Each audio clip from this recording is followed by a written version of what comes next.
আমি একটা কবিতা লিখেছি।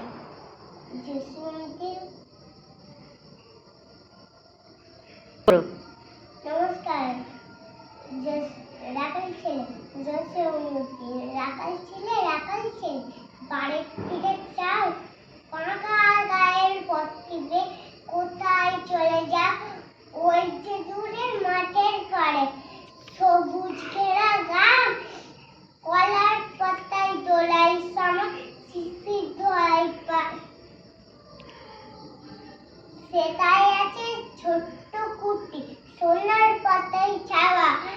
সেই ঘরেতে একলা বসে ডাকছে আমার মা সেটাই যাবো ভাই এবার আমাকে ছাড়ো না চলতে পথে মটরশুটি জড়িয়ে দোকান পা বলছে জানো গায়ে লাগাল একটু খুলে যায় খেলার মধ্যে গান গাওয়া খেলা নগন যশে সারাতে দিন খেলতে হবে জানি না কো বসা বলবো সেটা বলবো নমস্কার বলে নমস্কার